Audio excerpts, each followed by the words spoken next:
Next, let us try to understand better version of gradient descent. So there is one method of using gradient descent, which is Hessian based gradient descent. Currently, we have calculated the gradient at a point and have taken the step by choosing a learning rate, multiplying it with the gradient, and taking the negative step in the di- direction of the gradient. And we update the weights. And we keep on repeating this process. We can use the double derivative of the function of the loss function at the point to better calculate the slope of the graph and then update the weights accordingly. This will improve the convergence of your model. But to calculate the double derivative, let's say there are n parameters, then the gradient of the parameters will also have the dimension of n.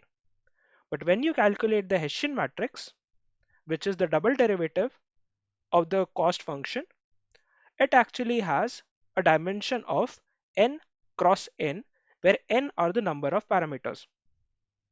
So if your neural network has a million parameters, the Hessian matrix will have a million cross million parameters to be calculated. This is computationally very expensive. So Hessian based gradient descent is not a viable option. Is there something better which we can do? Yes, there is. Momentum based gradient descent is an approximation of the Hessian based gradient descent without doing a lot of calculation. What we actually do in momentum based gradient descent can be understood via the ball analogy. Let us imagine that this graph is our cost function and we have a ball which is initialized at a certain point. When we roll the ball in real life, it starts gaining up speed so that it converges to the local minima faster. It will overshoot, but because of friction, it will slowly come down and rest at the local minima.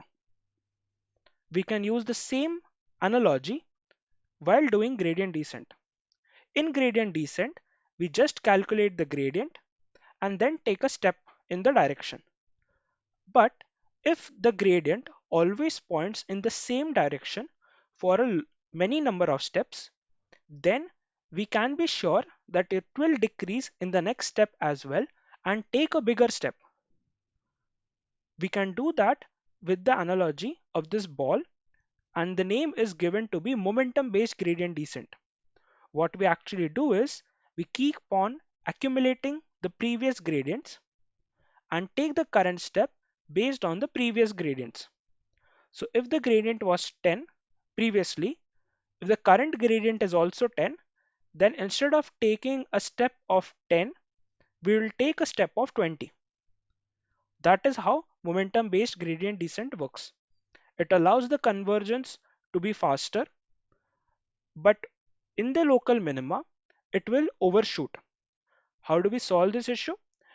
Instead of directly adding the previous gradient value, we add a factor of the previous gradient.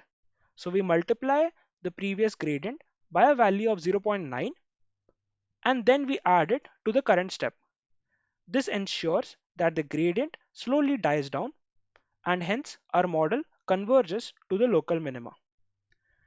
This requires 3 times more memory to store the previous gradients as well, but overall your model converges very fast when using momentum based gradient descent compared to the standard stochastic gradient descent. How do we implement this in PyTorch? We'll have a look later on. There is another optimizer which is the Adam optimizer.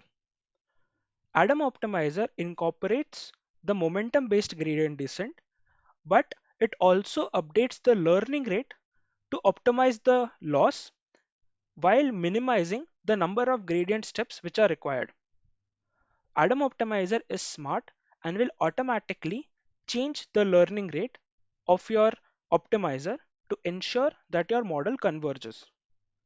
So usually Adam Optimizer is very popular and is used in training the models. How do we implement the Adam Optimizer in PyTorch? It's very simple. So till now we have seen the SGD optimizer, optim.sgd, in which we pass the model parameters and the learning rate. Over here, when you are using Adam, you just instead of SGD, replace it by Adam and change the learning rate by making it smaller. If the model requires, it will change the initial learning rate to as much as it wants to help the model converge faster. This is how you implement Adam Optimizer in PyTorch. That's it. Only you need to change the Adam keyword over here and PyTorch will take care of everything. So this was it regarding momentum based gradient descent. Now, there are many other automated optimization techniques which are available on the internet. What you can do is you can just send your dataset.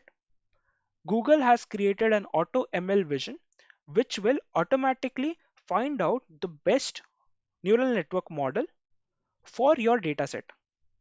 And that's really great because now you do not need to concern yourself for creating a new machine learning model.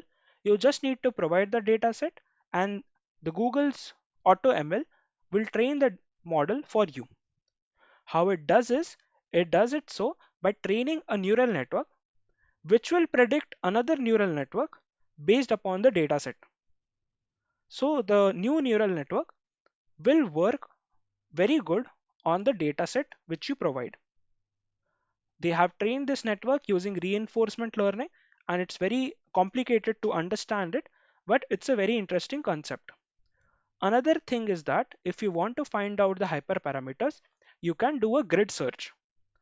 Grid search means that you change the learning rate in small steps, you change the batch size in small steps, you change all the hyperparameters in small steps, and you train the model on all the possible combinations of hyperparameters.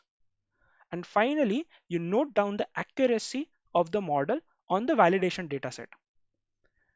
By running it on all the grids, on all the possible combinations of the hyperparameters, you will finally find one single combination which will give you the best results. And you choose that. Now, that is very, very expensive. That is why you need to use smart algorithms to find out the best model without doing grid search. One way is using AutoML, which uses reinforcement learning. There are other genetic algorithms as well, which help you to find out the best model without actually going over the entire grid. So these are some of the automated optimization techniques which are available right now. One thing which I would like to emphasize over here is that every theory we have built till now was empirical. What it means is that some people did some experiments and they found out some best practices. From regularization to using Adam Optimizer, everything was built on empirical evidence. So, we do not have strong theory to show why our approximations work, and that is fine. ML has just begun, the journey has just begun, and we need to do a lot of work to understand exactly how machine learning works and how we can take it forward. But I really liked a quote which I found in a book which says we need good stories to help motivate and inspire us, and rigorous in depth investigation in order to uncover the real facts of the matter. Currently, we have good stories which help us motivate and inspires us to understand machine learning. But we need to keep digging harder till we are able to mathematically explain how machine learning works.